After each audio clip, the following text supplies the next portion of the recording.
नमस्कार दोस्तों, स्वागत है आपका हमारे चैनल पे। आज बात करेंगे दिल्ली की चर्चित आबकारी नीति यानी शराब घोटाला मामले की, जिसमें अरविंद केजरीवाल को दिल्ली हाई कोर्ट से एक और आखिरी मौका मिला है। लेकिन इससे पहले एक बड़ा बदलाव हुआ है। जिस जज के सामने ये केस लंबे समय से चल रहा था, अब वो उसकी सुनवाई नहीं करेंगी। दरअसल दिल्ली हाई कोर्ट ने 1 जुलाई 2026 से लागू एक नया रोस्टर जारी किया है।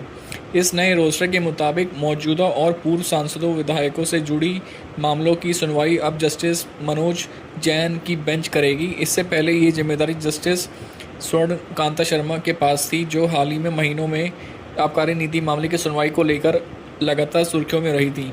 यानी अब केजरीवाल और उनसे जुड़े नेताओं का केस नई बेंच के सामने जाएगा। अब ज़रा समझते हैं मामला है क्या।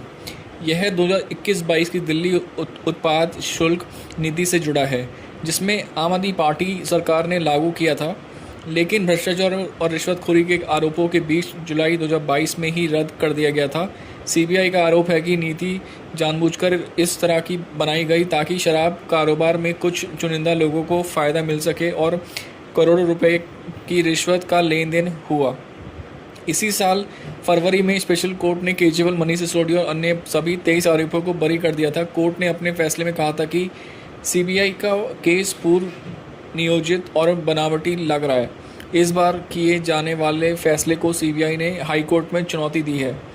अब बात करते हैं ताज़ा घटनाक्रम की। हाई कोर्ट ने केजरीवाल, सिसोदिया और आप नेता दुर्गेश पाठक को सीबीआई की पुनरीक्षण याचिका पर जवाब दाखिल करने के लिए आखिरी और अंतिम मौका दिया है।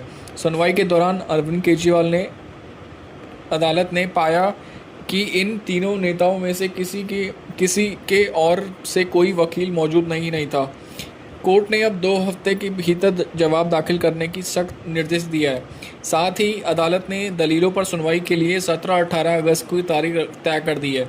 सॉलिसिटर जनरल तुषार मेहता ने जुलाई के अंत या अगस्त की शुरुआत में जल्दी सुनवाई की मांग की थी, लेकिन कोर्ट ने तय तारीख पर ही सुनवाई करने की बात कही। यानी कुल मिलाकर केस की अध्यक्षता करने वाले जज को बदल गई है, लेकिन मामला जहां था लगभग वहीं अटका हुआ है।